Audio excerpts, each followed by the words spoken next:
अस्सलाम वालेकुम, खुश आमदीद, सुबह खैर तमाम देखने वालों को। प्रोग्राम है गुड मॉर्निंग कराची और मैं हूं आपका मेज़बान मोहम्मद यासिर। प्रोग्राम में नाज़रीन बात करते हैं मुख्तलिफ़ मामलात पर, मुख्तलिफ़ मौज़ूआत पर, मुख्तलिफ़ मसाइल के हवाले से। गुज़िश्ता रोज़ भी प्रोग्राम में कुछ बात हुई सियासी मामलात पे, और इसके साथ साथ जो आपके सेहत के हवाले से मामलात हैं प्रोग्राम में ज़ेर बहस आए। आज भी कोशिश यही है कि अवामी मसाइल के हवाले से गुफ्तगू की जाए।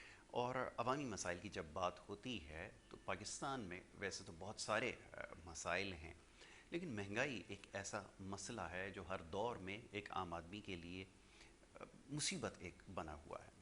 गुज़िश्ता अदवार में भी सूरत हाल कमोबेश ऐसी ही हमें नज़र आई, और किसी तौर पे भी कोई भी हुकूमत महंगाई को काबू करने में नाकाम रही। महंगाई बढ़ने की जो शरह थी उसमें कहीं ना कहीं कमी ज़रूर आई, लेकिन वो सिलसिला हमेशा हर दौर में जारी रहा, ये समझने की बात है। अब देखना ये है कि इस हुकूमत से बहुत ज़्यादा उम्मीदें लोगों की वाबस्ता थी, क्योंकि दावे बहुत बड़े बड़े किए गए थे, बुलंद बांग दावे किए गए थे कि जैसे ही हुकूमत में आएंगे सबसे पहले आवाम को जो महंगाई है उससे रिलीफ देंगे। लेकिन हकीकत उसके बिल्कुल बरक्स है, और सूरत हाल भी महंगाई की इस वक्त आलम यह है कि अशिया खुर्दनोश की कीमतें एक आम आदमी की पहुंच से बहुत दूर निकल गई हैं। सूरत हाल को जब भी काबू करने की बात की गई तो ये हुकूमत के लिए एक बहुत बड़ा चैलेंज रहा। कोई भी आप उठा के देख लें महीना साल का, उसके अंदर हमें ऐसी ही सूरत हाल नजर आई। उमूमन होता ये था माजी में कि रमज़ान मुबारक और इस तरह के जो चंद अयाम होते हैं ख़ास, उस वक्त कीमतें बढ़ जाती हैं और उसके बाद वो सिलसिला कहीं रुक जाता है। वो सीजनल चेंजेस जिसको हम कहते हैं वो कहीं ना कहीं आते हैं, लेकिन उसके बाद सूरत हाल कंट्रोल कर ली जाती है। वो किसी भी तरीके से, इसका आवाम से कोई ताल्लुक़ नहीं है कि वो मसनूई तरीके से उसको कंट्रोल करने की कोशिश की गई हो या कोई भी उसके लिए तरीका इख्तियार किया गया हो। आम आदमी का मसला ये है कि उसको काबू करना हुकूमत की ज़िम्मेदारी है, और वो किस हद तक इसमें कामयाब होती है। अब जो मौशी आदाद शुमार जो दिखाए जा रहे हैं, अशारिये जो दिखाए जा रहे हैं, जो पेश किए जाते हैं, जिसके ऊपर घंटों तकरीरें की जाती हैं, प्रेस कॉन्फ्रेंसेस होती हैं, लंबे लंबे लेक्चर्स इसके ऊपर दिए जाते हैं, उसका कोई नतीजा खातिर खा नहीं निकल रहा। और लोग ये जानना चाहते हैं कि जब ये बातें करते हैं बैठ कर और बताते हैं कि सूरत हाल बेहतर हो रही है, उसके फ़ौरन बाद कोई ना कोई ऐसा फ़ैसला हो जाता है जिसके बाद मामला इनके हाथ से एकदम निकल जाते हैं, और ये सिलसिला शुरू दिन से जारी है। और बार बार ये बात भी दोहराई जाती है कि आने वाले चंद माह में या सालों के अंदर सूरत हाल बेहतर हो जाएगी, लेकिन जैसे मैंने अर्ज़ किया कि सूरत हाल मज़ीद अबतर होती जा रही है, और रोज़ाना की बुनियाद पर इसमें हम देख रहे हैं कि मामला जो है वो हाथ से निकलते जा रहे हैं। अब सवाल ये पैदा होता है कि वो जो दावा किया गया था, जिसके बारे में बार बार सवाल किया जा रहा है, और ये सवाल बार बार होता रहेगा कि वो जो 200 बेहतरीन माहिर मौशियात थे वो आखिर कहाँ हैं।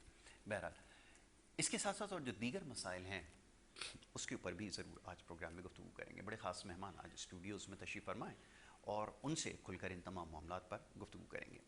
सबसे पहले जो मोअज़्ज़ज़ मेहमान हैं उनको मैं खुशामदीद कहूँगा। डॉक्टर शहबाज हमारे साथ यहाँ पर मौजूद हैं, तज्ज़ियाकार हैं, मौशी तज्ज़ियाकार हैं, हमारे साथ मुख्तलिफ़ प्रोग्राम्स में शरीक होते रहे हैं, और जब भी कराची तशरीफ़ लाते हैं, कराची से हमेशा बाहर ही होते हैं, कराची से क्या पाकिस्तान से भी बाहर हमेशा मसरूफ़ियत रहती है, तो जब भी कराची तशरीफ़ लाते हैं हम डॉक्टर साहब को ज़रूर यहाँ पे मदऊ करते हैं। डॉक्टर शहबाज को मैं खुशामदीद कहूँगा। डॉक्टर साहब, thank you so very much, बहुत शुक्रिया प्रोग्राम में हमें वक्त देने के लिए। दूसरे हमारे बड़े ख़ास मेहमान लियाकत अली शाही साहब, secretary general democratic workers federation state bank, उनको भी मैं खुशामदीद कहूँगा। लियाकत साहब, thank you so very much, बहुत शुक्रिया आपका प्रोग्राम में वक्त देने के लिए।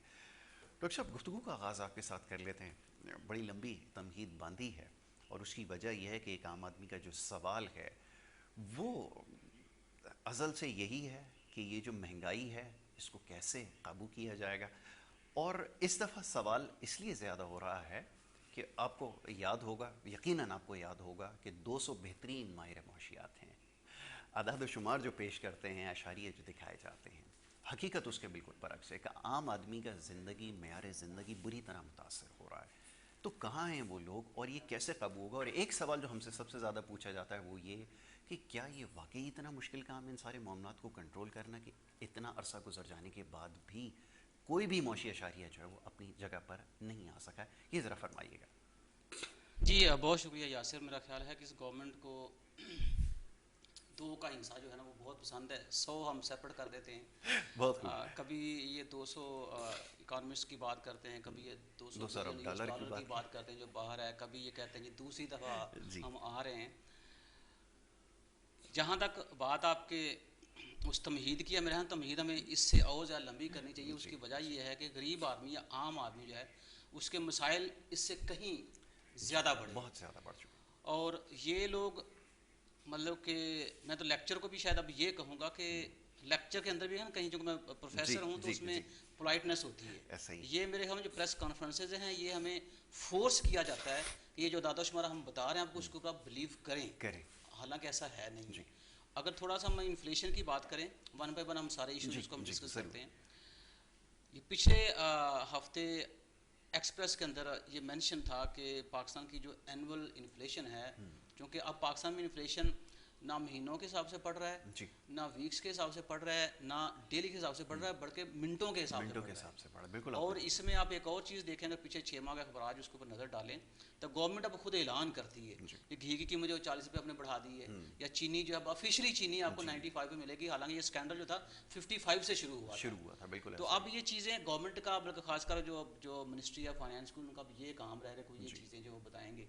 और साथ साथ वो ये भी कहते हैं सब्सिडी भी ख़त्म कर रहे हैं, लेकिन साथ पेट्रोल महंगा भी करते हैं। और ये भी कहते हैं कि गवर्नमेंट जो उसका ज़्यादा बोझ वो खुद उठा रही है, लेकिन साथ वो कंपेयर भी करते हैं कि आप पाकिस्तान में जो पेट्रोलियम प्राइसेस हैं उसको आप यूके में देखें तो कंपैरिजन एक अच्छी बात है, लेकिन कंपैरिजन के लिए भी कुछ आपके इंडिकेटर सेम होने चाहिए। तो मेरा नहीं ख्याल कि पाकिस्तान की हिस्ट्री जो है वो यूके के साथ मिलती है, या पाकिस्तान पोलिटिकल स्ट्रक्चर यूके के साथ मिलता है, या पाकिस्तान की जो मुआशी हालत है वो यूके के साथ मिलती है। यूके का जीडीपी पर कैपिटा कहीं हमसे ज़्यादा है, हम तो उसके बल्कि वो अशरे अशीर भी नहीं आते, तो पता नहीं पे कैसे कंपैरिजन कर लेते हैं। तो मैंने अगर आपको याद हो, जैसे बारहा आपके प्रोग्राम में ये चीज़ें हुई, और मैंने मेरा ख्याल है कि यहीं से शुरुआत की थी।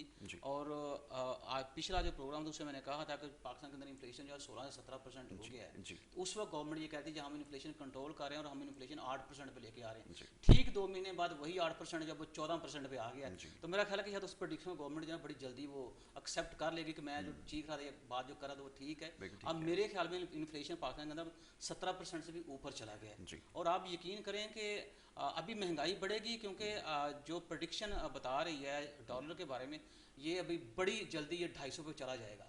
आप देखेंगे जब अभी 170 पे है, 71 पे है, कल की जो फिगर थी, ये भी 250 पे जाएगा तो फिर क्या हाल होगा।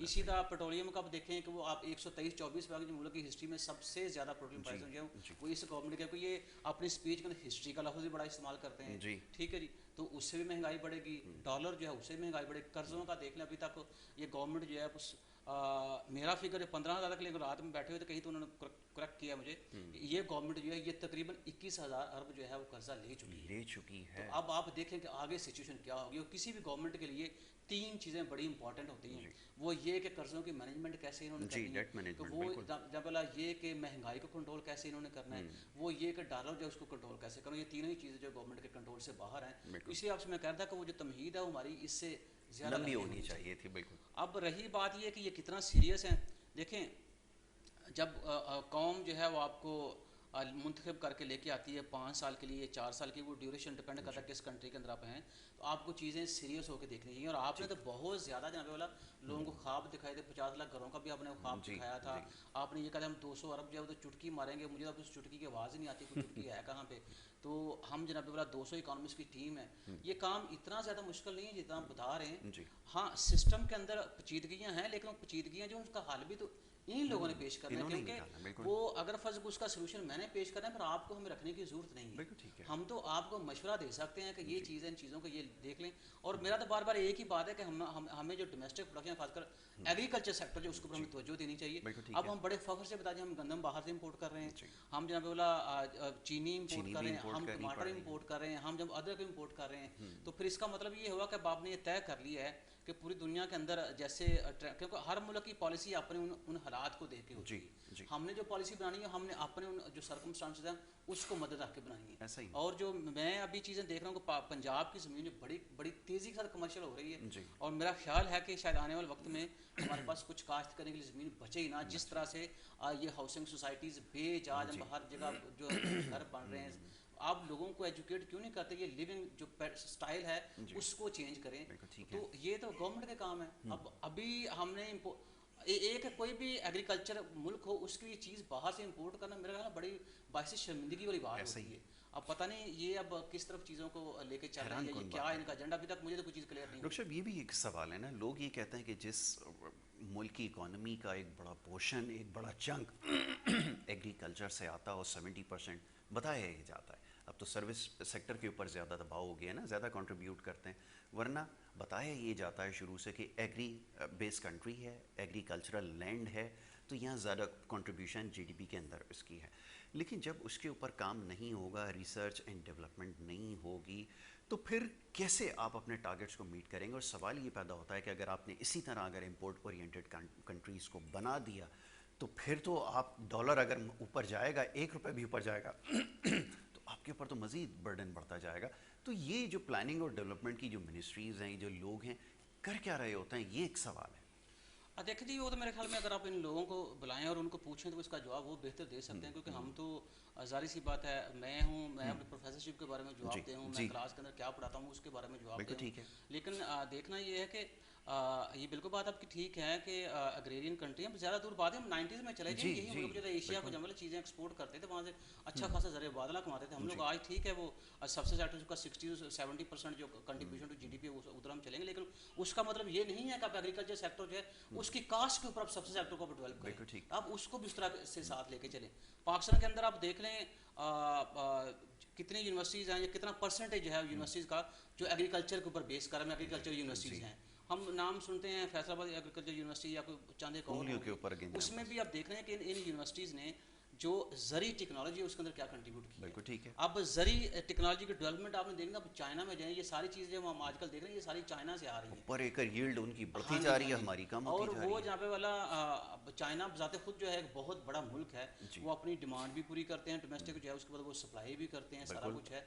हमारे यहाँ तो जहाँ पे वाला एक्सपोर्ट को छोड़े हमारी जो डोमेस्टिक डिमांड है हम तो वही पूरी नहीं कर पा रहे। और ये पिछले जब से पाकिस्तान बना है, कोई ऐसी गवर्नमेंट कोई मनसूबा ऐसा दिखा दें जिसमें ये कहें कि हमने कल्टिवेबल लैंड जो है उसको हमने एक्सटेंड किया। तो आप शहर बनाते जाए, जैसे लाहौर में रावी अर्बन डेवलपमेंट जो प्रोजेक्ट भी उनके नया लाहौर हम बनाएंगे, वो भी ज़मीन बड़ी ज़रखेज़ है जिसको बना रहे हैं। आप लोग जो ज़मीनें जो आबाद नहीं हैं उनकी तरफ आप तवज्जो नहीं करते, आप उधर लेके आएँ, उधर शहरों को जोड़ें, ताकि हम सोचें कि ठीक है जी जो ज़मीन बिल्कुल बेकार पड़ी तो उसको हम लोग इस्तेमाल में लेके आ रहे हैं। अभी इसी तरह हाउसिंग सोसाइटी जो है उसका भी जोर उन्हीं एरियाज़ की तरफ है। आप आ जाएँ पंजाब में, गुजरावाला से आप निकल पड़े, जब ये गुजरात वज़ीराबाद गुजरात जेलम ये पट्टी आके चले, आपको सड़कों को पैसे लगे जैसे सारे शहर आपस में जुड़ गए। तो इस तरह से मतलब बिल्कुल उसकी कोई प्लानिंग ही नहीं है कोई भी। हाँ, अभी कोई थोड़ा सा देखने में आ रहा है कि लाहौर में फ्लैट सिस्टम जो है उसको ऊपर थोड़ा सा वो किया, लेकिन मेरा ख्याल है कि इट्स टू लेट नाउ। बिल्कुल ठीक है। याकि साहब, अब ये फरमाइए, आपका तो बराह रास्त ताल्लुक़ जो है वो वर्कर से है, यूनियन के मामला आप देखते हैं, इदारों के अंदर कहा यह गया कि जी लोग बहुत ज़्यादा भर्ती हो गए, इदारों का बुरा हाल हो गया। ये भी हुकूमत की कोशिश रही कि लोगों को कम किया जाए ताकि इदारों की हालत जो है वो बेहतर हो। नतीजा ये निकला जी, वो SSGC के अंदर थे, वो 2200 लोगों को एक दिन के अंदर एक फ़ैसले के ज़रिए बाहर कर दिया गया। ये मामला किस तरफ जा रहा है? अब बताइए कि बढ़ती हुई जो महंगाई है, बेरोज़गारी है, इसके लिए तो लोगों को आपको अकोमोडेट करना है, और जो जहाँ है कम अज़ कम अगर आप उनको रोज़गार नहीं दे रहे, एटलीस्ट वहाँ उनको रहने दें। यहाँ तो नौकरियाँ जाने की नौबत आना शुरू हो गई। जब ऐसी सूरत हाल होती है तो हमने तो तारीख़ से ये सीखा है कि ऐसे मुल्कों में अनारकी आती है, फिर वहाँ पे एजिटेशन आती है, फिर वहाँ पे सिविल डिसोबीडियंस आती है, ये तमाम चीज़ें फिर प्रिवेल करती हैं। सूरत हाल कैसी देख रहे हैं, ये ज़रा फरमाइए। Thank you यासर। डॉक्टर साहब ने बड़ा कम्प्रीहेंसिव उस पर जो है अपना व्यूज़ दिए है, इन्फ्लेशन के ऊपर और ये सारी चीज़ों पे। देखें, जो सबसे ज़्यादा मुतासर जो तबका होता है वो वर्कर क्लास, मिडिल क्लास, चाहे वो बेरोज़गार हो, चाहे रोज़गार हो, चाहे वो स्टूडेंट हो, मतलब जिस तबके से हम तल्लुक़ रखते हैं हम समझते हैं। बदकिस्मती के साथ जो फ़ैसले होने चाहिए थे पार्लियामेंट की सतह पे, रियासती इदारों को जो जोड़ने वाली बात थी, उसमें बहुत ज़्यादा जो है गैप आ गया है। गैप आने की वजह से जो रिट ऑफ कॉन्स्टिट्यूशन थी वो सारी की सारी साइड पे चली गई। अगर कॉन्स्टिट्यूशन की रिट के मुताबिक मैं आप सारे लोग काम करें तो इस मुल्क में ना किसी के साथ नाइंसाफ़ी हो, ना कोई धारा अकरबा परवरी कर सके, और ना किसी इदारे को ये इजाज़त हो कि वो किसी के साथ ज्यादती कर सके। ये कॉन्स्टिट्यूशन कहता है। आप आर्टिकल 1 से लेके आर्टिकल 40 तक आप देखें कि उसमें सारी चीज़ें फंडामेंटल राइट्स की जो है प्रोटेक्टेड है।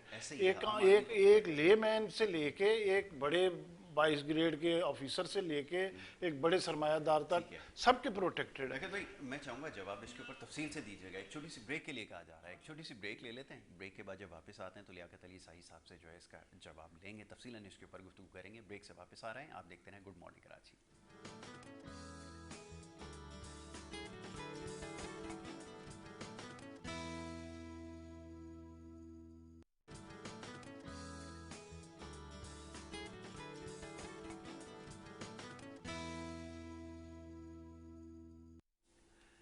ब्रेक से वापस आ गए जी। प्रोग्राम देख रहे हैं आप गुड मॉर्निंग कराची, और ब्रेक पे जाने से पहले गुफ्तगू जारी थी। बात हो रही थी ये जो इदारों के अंदर जिस तरह अब हो रहा है, ये सबके लिए बड़ी परेशान कुन सूरत हाल है। ख़ास तौर पे एक आम आदमी के लिए जो रोज़गार पहले ही मैसर नहीं था और जिनके पास था भी बेदखल हो रहे हैं अपने कामों से। इसका क्या नतीजा निकल सकता है? लियाकत अली साही साहब तशरीफ फरमान। जी लियाकत भाई, ब्रेक से पहले हम ये बात कर जी रहे थे। अब देखें, जो बात आपने बुनियादी तौर पर की कि ये मौजूदा जो महंगाई है इसका इफेक्ट जो है वर्कर कैसे, और वर्क अदारों में जो लोग हैं उनको क्यों निकाला जा रहा है, क्यों सियासी भर्तियां की जा रही हैं, इसका जिम्मेदार कौन है? अदारे जो जितने भी इदारे हैं, चाहे वो प्राइवेट सेक्टर के हैं चाहे वो पब्लिक सेक्टर के इदारे, एज बाय लॉ जो है उनका एक बोर्ड बनाया गया है। उस बोर्ड के अंदर उनको पावर दी गई है। पॉलिसी के तमाम अख्तियारात बोर्ड के पास हैं। बिल्कुल सही। उसने सारी पॉलिसीज को जो है उसने रन अप करना है। बिल्कुल ठीक है। अब अदारों में सपोज मैं ट्रेड यूनियन लीडर हूँ, मैं अदारे के अंदर वर्कर के राइट की बात करनी है। मुझे एक रियासत ने एक कानून दिया है कि आपने इस डोमेन में रह के वर्कर के राइट की बात करनी है। अगर अदारे की मैनेजमेंट मेरे साथ बैठ के कोई एग्रीमेंट कर ले और उसके बाद उस एग्रीमेंट लॉ कहता है कि दोनों पे बाइंडिंग है, अगर वो अमल दरामद ना करे तो ट्रेड यूनियन अगर उसके ऊपर स्ट्राइक करे, ट्रेड यूनियन उसके ऊपर प्रेस कॉन्फ्रेंस करे, ट्रेड यूनियन उसके ऊपर कोई एहतजाज करे, कहते ये बदमाश है, ये तो दायरे में चल रहे हैं। बिल्कुल ऐसा ही ये मेरे साथ हुआ है। स्टेट बैंक जैसी इंतजामिया, देखिए गवर्नर स्टेट बैंक जो है वो रियासत का एक बहुत बड़ा पिलर है जी। अगर वो मेरे साथ एग्रीमेंट करके बिट्रे कर जाता है तो मैं अदालतों में जाके धक्के खा रहा हूँ, मैं वर्करों से चंदा लेके वकीलों की फीसें अदा कर रहा हूँ, और हमारे रियासत के अदारे जो हैं वो वर्करों के खिलाफ, अवाम के खिलाफ, अवाम के टैक्स के पैसों के बड़े बड़े वकीलों को फीसें देते हैं। ऐसा ही। और ये इसलिए खराबी है। अगर इन सब की अकाउंटेबिलिटी हो, अदारों के अंदर ट्रांसपेरेंट रिक्रूटमेंट हो, अदारों के अंदर लोगों के जॉब की सिक्योरिटी। अब अदारों के क्या है कि आपने क्लेरिकल और नॉन क्लेरिकल कैडर में लोगों को परमानेंट रिक्रूटमेंट नहीं करनी जी। स्टेट बैंक जैसे इदारे में थर्ड पार्टी पे लोग रखे हुए हैं। 17,500 का 2018 का मिनिमम वेजेस का नोटिफिकेशन उस पर अमल नहीं हो रहा है। बताइए। अभी इस मरतबा 25,000 का सिंध गवर्नमेंट ने, 20,000 वफाक ने किया, अभी तक किसी इदारे ने, चंद इदारों ने इम्प्लीमेंट किया। तो भाई वर्कर जाए कहाँ? इसकी अकाउंटेबिलिटी करनी है पार्लियामेंट ने। बिल्कुल ठीक है। पार्लियामेंट जो है, पार्लियामेंट के अंदर सरमायादार तबका जो है वो बहुत ज्यादा हैवी हो चुका है जी। और उसके एक अपने मफादात हैं, वो अपने मफादात को वहाँ प्रोटेक्ट करते हैं, जिसकी वजह से अदारे जो है वो टोटल जो उसका जो कहते हैं बैड गवर्नेंस का शिकार हो गए। अब हम देखें ना, अदारों के अंदर अगर मुझे हर साल ये रियासत की जिम्मेदारी बनती है आर्टिकल 38 के तहत कि आपने लोगों को रोजगार कैसे देना है। ठीक है। अब रोजगार के लिए अगर आप एक ट्रांसपेरेंट पॉलिसी बनाएंगे, यूनियन कहती है कि बनाओ, ठीक है। और मेरिट पे लोगों को रखो, और जो राइट क्या है तो ये कहते होते हैं कि ये तो ओवरबर्डन है, सियासी भर्तियां हुई हैं, इनकॉम्पिटेंट लोग हैं, लिस्टेड निकाल दी लोग के 27 कन्वेंशन हैं जो रेटिफाई किए हुए हैं रियासत गवर्नमेंट पाकिस्तान ने। आपका जीएसपी प्लस का जो एग्रीमेंट है, जो आपकी एक्सपोर्ट इस वक्त जो हम बहुत बड़े नारे लगा रहे हैं कि जनाब हम एक्सपोर्ट को बढ़ाना है, ये एक्सपोर्ट की उसको खात्मे की तरफ गवर्नमेंट जा रही है। अच्छा। एक बहुत बड़ी साजिश इस मुल्क के साथ हो रही है। जीएसपी प्लस का यूरोपियन एग्रीमेंट ये है कि आपने ILO कन्वेंशन 87 और 98 पे जो दारों की प्रोडक्ट एक्सपोर्ट होगी वो वहाँ अपने वर्कर को देना। वो 87 क्या है कि आपने वहाँ ट्रेड यूनियन रजिस्टर्ड करके देनी है जी, उनको राइट देना है, और दूसरा उनको CBA कलेक्टिव बार्गेनिंग एजेंट का जो है पावर देनी है ताकि वो अपने राइट आपके साथ। आप गारमेंट फैक्ट्री में चले जाएं, आप बैंकिंग में चले जाएं, आप जो है शुगर टेक्सटाइल में चले जाएं, आप मीडिया टेक्स फैक्ट्री इंडस्ट्री में चले जाएं, आप जितने भी इदारों में जाएं, आप उसकी टोटल वायोलेशन हो रही है। और ये जितने उसने 4 मरतबा इनको वार्न किया है यूरोपीय यूनियन ने कि अगर आप लोगों ने ये कंप्लायंस को जो है वो दुरुस्त ना किया तो हम ये विड्रॉ कर लेंगे। अगर आप सपोज करें, और हम अभी तक उसके खिलाफ उस नहज पे जाके जो है प्रोटेस्ट नहीं कर रहे कि ये मुल्क का मामला है। हम चाहते हैं कि इदारों की ब्यूरोक्रेसी जो है 22 ग्रेड में बैठे हुए हैं, हमारे टैक्स से लाखों बरात ले रहे हैं, ये मुल्क के साथ जुल्म ना करें। और जो लोग इलेक्ट होकर असेंबली में जाते हैं वो उनका आवाम के साथ वो राब्ता होना चाहिए। लेबर्स की बात सुनते हैं, क्योंकि मेरा एक इत्तेफाक हुआ था, वो यासीन साहब एक ज़माने में थे, वो अमेरिकन स्टाइल में जो है वो अंग्रेज़ी बोला करते थे, वो अपनी बात सुनते थे बस अपने मतलब की, और उसके बाद वो एक प्रेस कॉन्फ्रेंस करके चले जाते थे। तो मैंने जब भी मीडिया की बात नहीं सुनते तो वर्कर की बात देखिए, वर्कर की देखिए एक IRA बनाया हुआ है रियासत ने, सेनेट ने वफाक के लिए सेनेट से भी पास हो गया है, सूबों की सतह पे सूबाई असेंबली ने पास किया है। ये दोनों पे एम्प्लॉयर और वर्कर पे बाइंडिंग है। अगर उसमें रोड मैप दिया हुआ है कि अगर कोई खिलाफ वर्जी करेगा तो इस तरह वो प्रोसीड करेगा, ठीक है, उसके ऊपर अमल होना चाहिए। हम तो ये कह रहे हैं कि भाई लॉ के ऊपर इम्प्लीमेंट करो, आइन कॉन्स्टिट्यूशन के ऊपर अमल करो, और ये मुल्क तब जाके आगे बढ़ेगा। अब महंगाई, अभी डॉक्टर साहब बात कर रहे थे, इस वक्त महंगाई जो है 19.6 है। बताइए, ये मेरी फिगर जो है ये जून की मैंने ली हुई है। सर वो तो अगले दिन बहस करते होते थे टीवी के ऊपर, कहते थे कि ये तो दूसरा जो 13% इससे ज्यादा मुझे बताएं, थर्ड पार्टी कॉन्ट्रैक्ट वर्कर को जो है आप 10,000 रुपया दे रहे हैं, 12 घंटे आप उनसे ड्यूटी ले रहे हैं, सोशल सिक्योरिटी आप उनको नहीं दे रहे, आप ट्रेड यूनियन की राइट आप उनको नहीं दे रहे, आप एजुकेशन फ्री आप उनको नहीं दे रहे, सेहत की सहूलतें आप उनको नहीं दे रहे, तो रियासत कहाँ खड़ी है?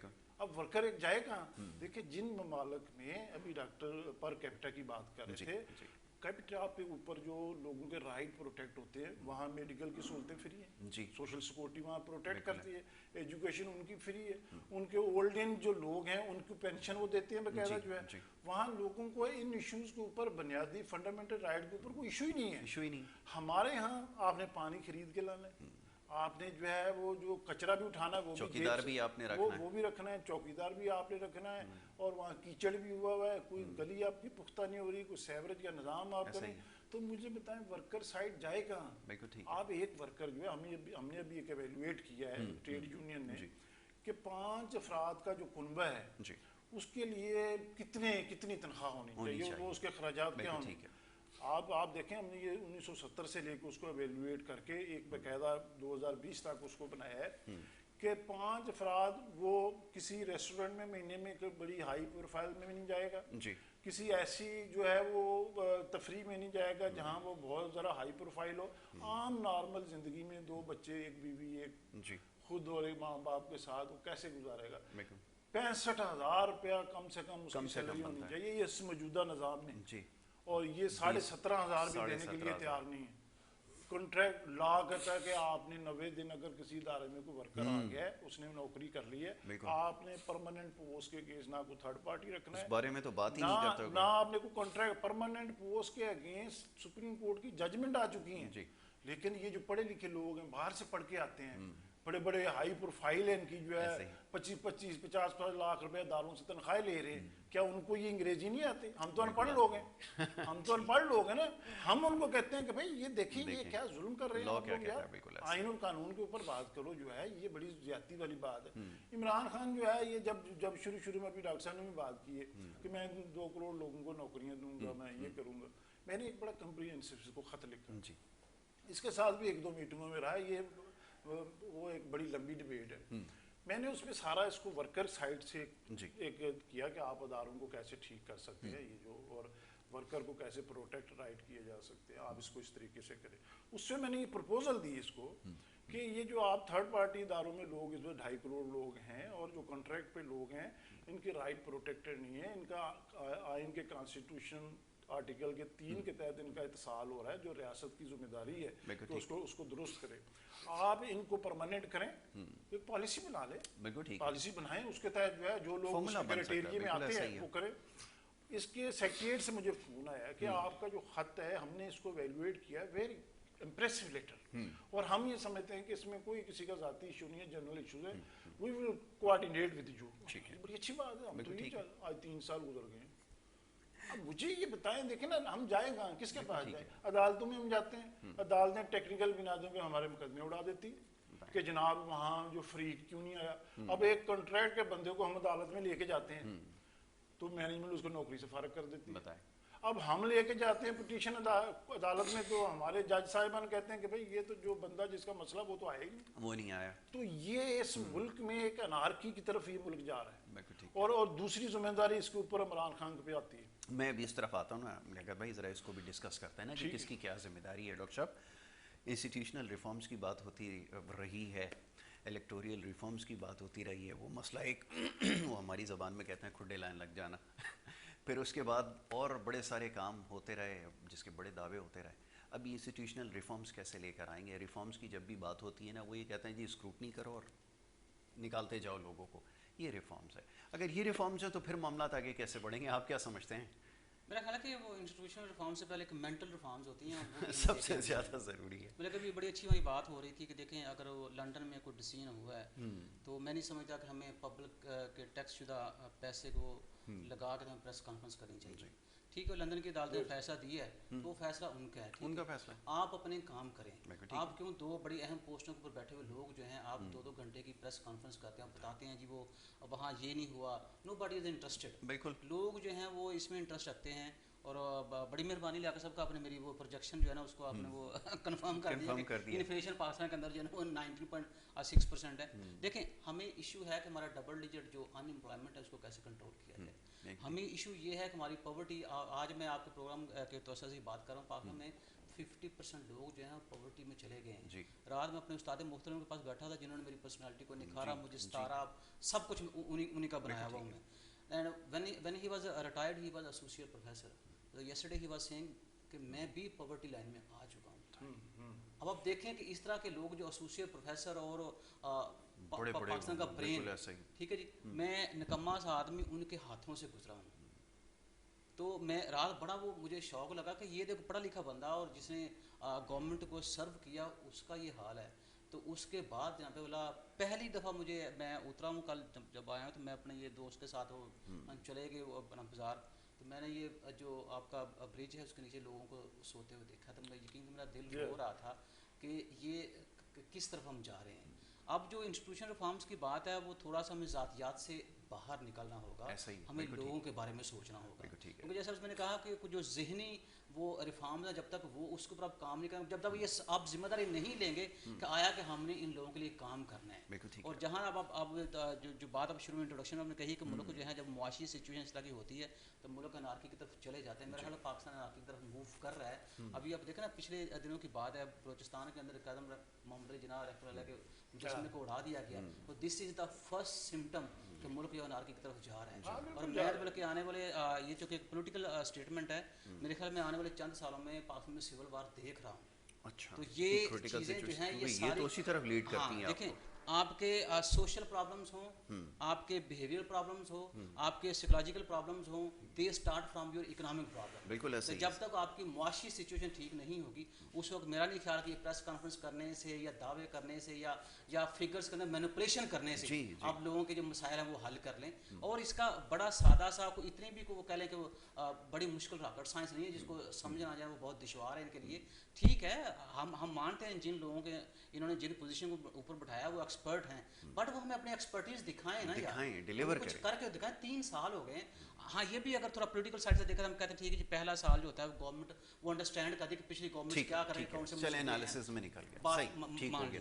दूसरे साल में गवर्नमेंट खुद प्लान करती है, तीसरे में एग्जीक्यूट करे, तीसरे साल में इम्प्लीमेंटेशन आपकी शुरू हो जाती है। बल्कि मैं ये कहूँगा दूसरे साल के एंड में इम्प्लीमेंटेशन शुरू हो जानी चाहिए। और तीसरे साल में कहीं ना बेहतरी या जो पत्री है वो आपकी नजर आना शुरू हो जाती है। तो यहाँ तो सर हर चीज बद से बदतर होती जा रही है। आपने 3 साल गवा दिया। अभी भी कल का स्टेटमेंट था जी, पाकिस्तान के अंदर महंगाई जो है वो पुराने कर्जों की वजह से आई है।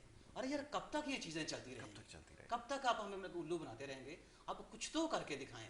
आप कहते हैं कर्जे हम इसलिए लेंगे जो पिछले कर्जे बहुत ज्यादा थे। अब मुझे ये बताएं, मैं आपको छोटी सी एग्जांपल देता हूँ। मैं इस्लामाबाद जा रहा था, मेरा खारियाँ उससे पीछे जहाँ पे बोला एक काफिला गया गाड़ियों का, 3 से 4 लोग जो हैं वो जब वो ये वीगो जो डाले उसमें पुलिस वाले बैठे, 4 से बंदूकें हैं, सारा कुछ, उनके दरमियान में गाड़ी, उसके पीछे फिर 3-4 गाड़ियाँ हैं। अच्छा ये बड़ी इंटरेस्टिंग बात है कि अच्छा आप चुप रहे गुजर जाएं, नो प्रॉब्लम, वो गाड़ियों को इशारा कर रहे हैं कि आप स्लो करें, हमने जाना है। मुझे बताएं ये वीआईपी जो हैं अब ये इतने सिक्योर हैं, इनसिक्योर हैं, मैं देखा आम सा आदमी हूं, तो मेरी जिम्मेदारी किसने लेनी?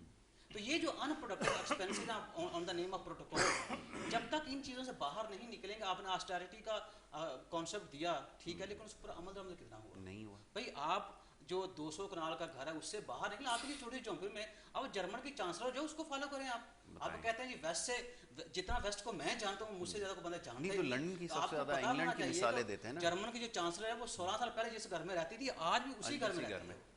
तो वही आपसे मैंने कहा कि इंस्टीट्यूशनल रिफॉर्म बड़ी दूर की बात है, पहले हमें अपना ज़हन जो है उसको ठीक करना है, और यहाँ से शुरू होगी आपकी इंस्टीट्यूशनल रिफॉर्म। ऐसा ही है, और इसको आम लोग से हम कहेंगे कि ये काम जब तक आप अपने आप से शुरू नहीं करेंगे, मेरा नहीं ख्याल का हमको बेहतरी देखेंगे। लेकिन भाई ये फरमाइएगा, अब ये जब बातें करता हूँ ना तो लोग बहुत ज़्यादा परेशान है। वैसे ये बातें उनको उलझा देना इसके अंदर के जी डेट मैनेजमेंट ठीक नहीं है, और पास्ट में जो हमारे पास जो लाइबिलिटीज़ थी वो हमने जो इनहेरिट कर ली हैं, जिसकी वजह से सूरत हाल मुश्किल हो गई है। कब तक ये बातें चलेंगी? मुझे बताएं तो सही कि ये क्या मामला इसी तरह चलते रहेंगे? आप मैं इदारे के हवाले से बात नहीं करता, लेकिन सबसे ज़्यादा तो सवाल यही होता है कि बाहर से कोई बंदा लाकर अगर बिठा दिया जाए इस इदारे के अंदर, जो बैकबोन है, मेरी अपनी ज़ाती राय है, हो सकता है गलत हूँ, किसी भी मुल्क के अंदर सेंट्रल बैंक जो होती है वो रीढ़ की हड्डी का काम करती है, लेकिन अगर वहाँ बंदे को अगर बाहर से ला के बिठा देंगे, सवाल कर सकेंगे, उसके जाने के बाद मैं किसी से पूछ सकूँगा कि भाई मामला जो आप चला रहे थे किस तरह चला रहे थे? हो सकता है ये देखें, ये जो डॉक्टर साहब भी इस पर इत्तेफाक करेंगे कि जो आपकी इकॉनमी है ये IMF ने इसके ऊपर जो है अपना शिकंजा जो है वो बिल्कुल मजबूत कर लिया। ठीक है, अब उसमें ख़राबी ये हुई कि जो गवर्नेंस थी, जो भी हुकूमतें रही हैं, वो शायद उस हद तक अपनी परफॉर्मेंस जो है वो नहीं कर सकी। ठीक है, नतीजा ये निकला कि एक तो हम चूँकि वर्कर साइड के हैं, कि वर्कर के खिलाफ एक बहुत ज़्यादा मीडिया ट्रायल किया गया कि जी इदारे वर्कर ने तबाह कर दिए, जी ओवर रिक्रूटमेंट है, जी वो तो यही समझते हैं। आप मुझे ये बताएं, जिस इदारे में आप 10 एडवाइज़र लाखों की तनख्वाहों पे आप रख लें, उसके बदले में आप 400 वर्कर रख सकते हैं। स्टील मिल तबाह हुआ है, किसी वर्कर ने तबाह नहीं किया, वहाँ की मैनेजमेंट ने तबाह किया। मैनेजमेंट के साथ जो भी हुकूमतें थी, पॉलिसियाँ वो बनाती थी, वो तबाही के जिम्मेदार वो हुए। आज तक किसी ने उसकी अकाउंटेबिलिटी की? PIA को जो भी हुकूमत आई है उसने अपने मफादात को प्रोटेक्ट करने के लिए अपने लोगों को वहाँ इंडेक्ट किया है, जो बड़े बड़े उद्योगों को उन्होंने उसको तबाह किया। आप KSC जो जब थी, हम इसके ऊपर इतना प्रोटेस्ट कर रहे थे कि आप खुदारा ये एक अवामी इदारा है, यूटिलिटी इदारा है, आप इसको प्राइवेटाइज ना करें। लेकिन उस वक्त जनरल मुशर्रफ जो ताकत के नशे में था और उसके साथ जो टाउट पार्टियां भी मिली हुई थी, सब ने इस इदारे को बेड़ा गर्क कर दिया। आज मुझे बताएं, आज इसका जो एग्रीमेंट है उसके मुताबिक भी ये अपनी जिम्मेदारी नहीं अदा कर रहा है कि जो इसने जनरेशन जो बिजली नहीं पैदावारी बढ़ानी थी और आवाम के ऊपर जो आपने कर दिया। अब जितनी देखें ना, आपका डॉलर जैसे जैसे छूट कर रहा है, डायरेक्ट वर्कर जो है वो पिस रहा है। आपकी महंगाई इस कदर हो गई है कि आपका डॉलर जो है वो कम से कम जो है मेरा ख्याल है 45% आपकी करेंसी जो है डिवेल्यूएशन हो चुकी है। अब मुझे ये बताएं, मेरी चले डॉक्टर साहब 70%, अब मेरी अगर तनख्वाह जो है वो पिछले साल अगर 10,000 थी तो इसका मतलब वो 25,000 रहेगी। बिल्कुल ठीक है। अब ये इन हालात का कौन ठीक, इसका ठीक करने का एक ही। अच्छा, ये जरूर बताइएगा, ब्रेक के लिए एक छोटी सी उन्होंने कॉल दे दी है, एक छोटी सी ब्रेक और लेंगे, जल्दी से वापस आएंगे, गुफ्तगू जारी रखेंगे। बड़ा इंपॉर्टेंट पॉइंट है जिसके ऊपर हम आ गए। आप देखते हैं प्रोग्राम गुड मॉर्निंग कराची।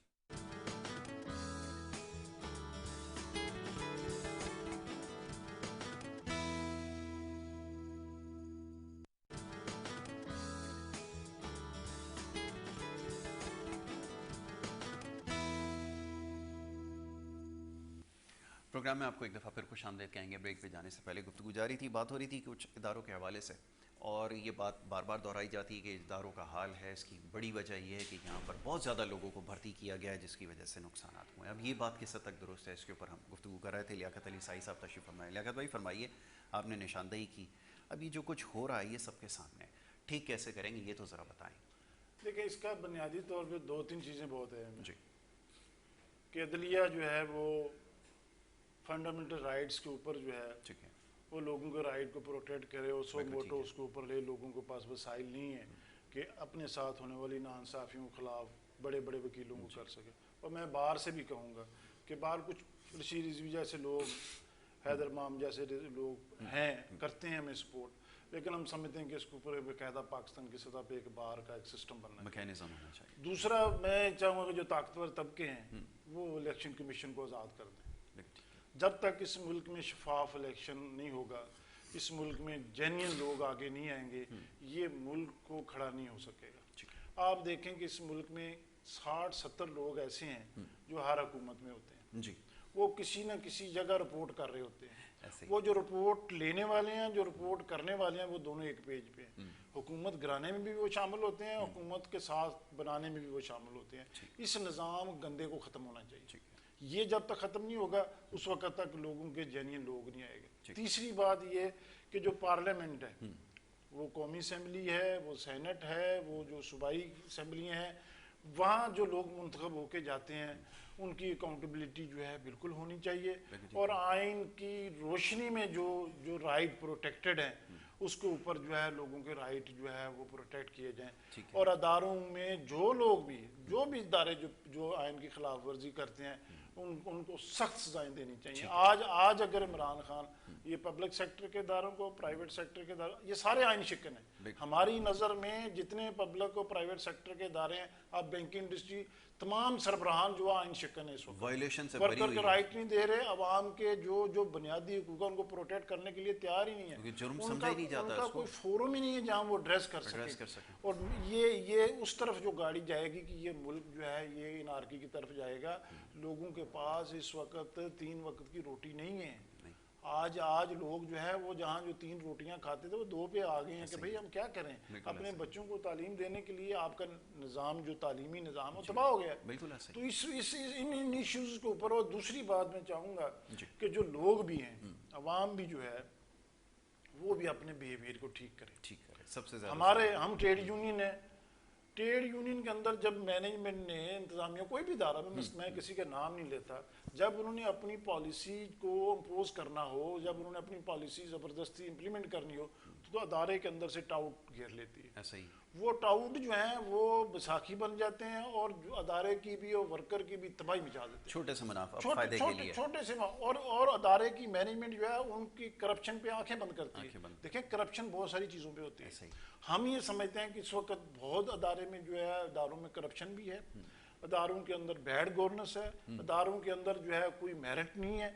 इसके लिए एक बाकायदा जो है हम तो जदोजहद कर रहे हैं, आज से नहीं कर रहे, ये हम 35 साल से जदोजहद कर रहे हैं कि इस मुल्क के आइन की बालादस्ती होनी चाहिए। और उसकी आइन की बालादस्ती के लिए सबसे बेहतर फोरम ये है कि लोग अपने राइट को पहले समझें, राइट को समझने के बाद लोगों को गलत कहें, सही को हमें ज़ाती तौर पे। लेकिन एक सवाल का और जवाब देना ज़रा आखिर में। मैं ये भी तो जानना चाहूँगा कि फिर ये जो कहते हैं कि इसमें बहुत सारे ऐसे लोग हैं जो घोस्ट मुलाजमीन हैं या बहुत सारे इनकॉम्पिटेंट हैं जो काम नहीं करते होते, अब अगर इदारे की कारकर्दगी को बेहतर बनाना है तो फिर ऐसे लोगों को भी तो अलग करना पड़ेगा। वो कहते हैं जी यूनियन आड़े आ जाती है। देखें, ये टोटली गलत बात है। अच्छा, मैं आपको हकाइक के साथ, फैक्ट के साथ ये बात करता हूँ कि किसी इदारे में सपोज करें अगर केडीए में होस्ट मुलाजम थे, उसका जिम्मेदार कौन था?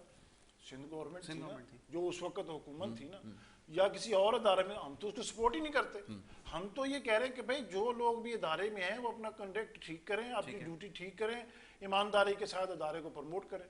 अब अदारे के अंदर जो है, अब आप थर्ड पार्टी पे, पर्ची पे लोगों को रखेंगे, कॉन्ट्रैक्ट पे आप मनपसंद लोगों को। थर्ड पार्टी खैर समझ में नहीं आता हमारे कि ये क्यों है, आखिर में आपको क्यों जरूरत पेश आती है? थर्ड पार्टी है क्या? थर्ड पार्टी कॉन्ट्रैक्टर के जरिए बंदे लेना इसलिए लेते हैं कि ये ना इनको ट्रेड यूनियन का हक मिले, ना ये आवाज उठा चुके। जिस दिन इसने राइट की बात की उस दिन इसका दरवाजा बंद कर देते हैं कि आपका सुबह गेट बंद है। कॉन्ट्रैक्ट पे लोग जो है उसको हर 3 महीने बाद, जो हमारे यहाँ सिक्योरिटी गार्ड है 600, 20 साल से उनको कॉन्ट्रैक्ट पे रखा हुआ है। हम चीख के मैनेजमेंट को मर गए कि भाई ये इनके राइट प्रोटेक्टेड है, 90 दिन का आप इनको परमानेंट करें।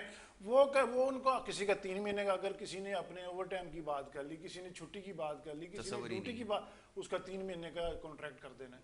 उसको टॉर्चर करना है, उसको अगर किसी ने पिया की बात नहीं मानी तो उसको ऐसी जगह लगा देना है जहां वो लोगों से बात ना कर सके। ये माइंडसेट जब अदारों में ये खत्म नहीं होगा कि मैं इस अदारे का सरबराह नहीं हूँ, मैं इस अदारे का सुपरवाइजर नहीं हूँ, मैं मालिक हूँ, तो जब ये सिचुएशन आ गई, और ट्रेड यूनियन जो है देखिए 1886 में आई थी, ये एक रद्द अमल के बाद आई थी कि भाई ट्रेड यूनियन तो एक बहुत बड़ा सेहतमंद ट्रेड यूनियन अदारों में ऐसे है, चेक एंड बैलेंस है, बिल्कुल ठीक है। जिस अदारे की यूनियन और मैनेजमेंट आपस में मिल जाती है वो अदारा तबाह हो जाता है। बिल्कुल ऐसा ही। जिस अदारे में ट्रेड यूनियन और अदारा जो मैनेजमेंट है एक दूसरे पे चेक रखती हैं, बायलैटरल नेगोशिएट करती हैं, मेरिट पे देखे ना, मैं हमेशा अपने लोगों को कहता हूँ भाई ट्रेड यूनियन के पास एक कलम है, उसमें बड़ी पावर है, अगर वो गलत साइन करेंगे तो अपना भी बेड़ा गर्क करेंगे, ट्रेड यूनियन का भी करेंगे, अदारे का भी करेंगे। मैनेजमेंट से कोई लड़ाई की जरूरत नहीं है, कोई बदतमीजी की जरूरत नहीं है, आप अपने राइट आर्गूमेंट करें।